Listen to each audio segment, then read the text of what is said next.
I mean, the first thing you're going to notice is I'm in a different parking spot. And I've got this, it's almost like, who was the director who was obsessed with lens flares? Was it J.J. Abrams? I've got like a J.J. Abrams lens flare here.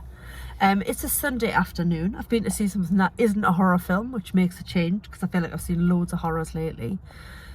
I was persuaded to go and see a film I may not have picked myself. This was Ticket to Paradise. It is directed by Ol Parker and it stars Julia Roberts and George Clooney. Now, reasons why I wouldn't have gone to see this. 1, not a big romantic comedy person. 2, not a big Julia Roberts fan. Always just found her a bit much. The big gob, the big teeth. Didn't like her when she won an Oscar. Her speech was really irritating. I didn't like that she won an Oscar for Erin Brockovich and it was like, oh look, she's swearing and she's got to push her bra on, let's give her an Oscar. But I appear to be mellowing with age because I've got to say I really quite liked her in this, and the chemistry between her and George Clooney, which we've seen before in the Ocean's films when they also played exes, is just beautiful. Like, they are so good together. So premise, they play his name's gone out of my head, surname's Cotton. Can't remember what his first name was. What was his first name? Mr. Yeah, Mr. Cotton. So she was Georgia. I remember that. They were married fleetingly. There's people getting in the car next to me. That's always fun when I'm doing one of these. They're loading up their nanas. So they were married and they had a daughter, Lily, and within 5 years of marriage they were done.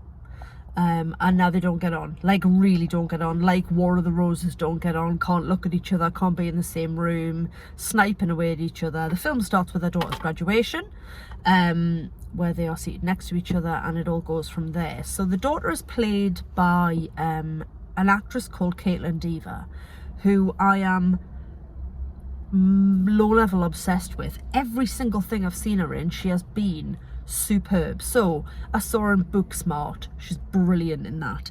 Then I saw her in a Netflix documentary, not documentary, like true crime thing that I can't remember the name of, where she played a rape victim.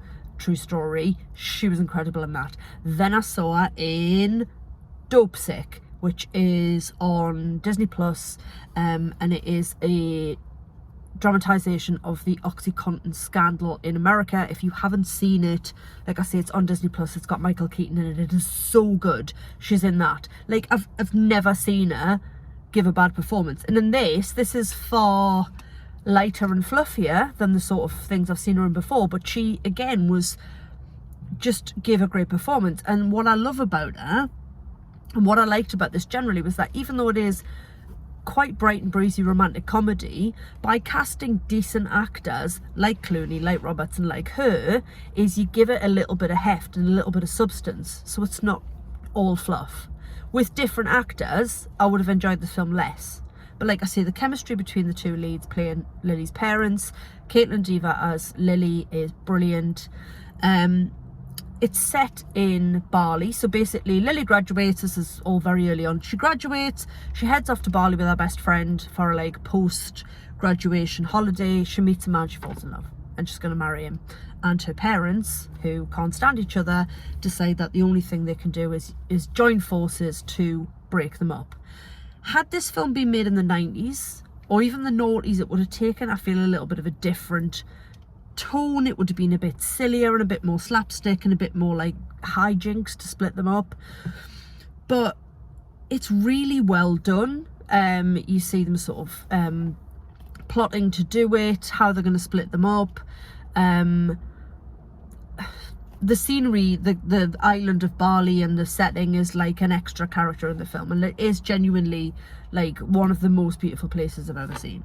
And I did feel a little bit sad thinking, I haven't left the country since 2006, and I wonder if I'll ever go on holiday somewhere that exotic. And then I had a whole thing where I was like, I'm just working to pay me bills, and I'll never get to do anything fun. And then, you know, I had a word with myself and turned my attention back to the film and away from my personal woe.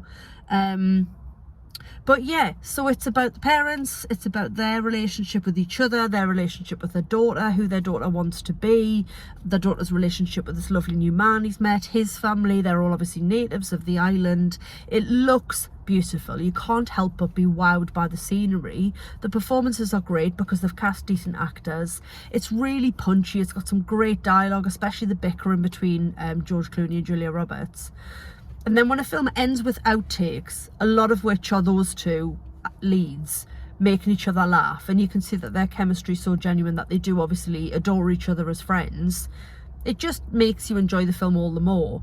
I did get super emotional towards the end, which I didn't expect, because like I say, I'm not a rom-com girl, but there was a bit of sort of father and daughter, that's what I meant. A bit of father and daughter stuff between Lily and her dad, whose name I still can't remember. And yeah, it just sort of punched me in the feels a bit, because you know, dads, daughters. It's October now, so we're approaching 7 years now since I lost my dad. But yeah, it was a perfectly wonderful way to spend 2 hours on a Sunday afternoon. It looks great, it's well paced, it's funny, the actors are, you know, really putting in great performances, whereas they could have phoned it in. It's a fluffy rom-com, but they didn't. You know, to see George Clooney and Julia Roberts play characters of their own age, to see him with his grey hair and his, you know, his crow's feet around his eyes. He's still an insanely handsome man, but he looks his age. She looks her age. You know, she's got wrinkles. She still looks absolutely fabulous because she's Julia Roberts, but they're aging gracefully. You know, they were playing, like I say, they weren't playing characters. She was dating a slightly younger man. Her boyfriend is a French pilot called Paul, who's the butt of quite a few jokes, but he was great as well. It's just, there really wasn't anything to dislike. It looked great. I thoroughly enjoyed it.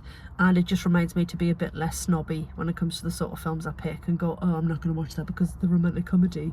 Because actually, sometimes a romantic comedy set in a beautiful location starring very attractive, funny people is exactly what you need. That's what cinema's about. It's escapism. That's why I love it so much.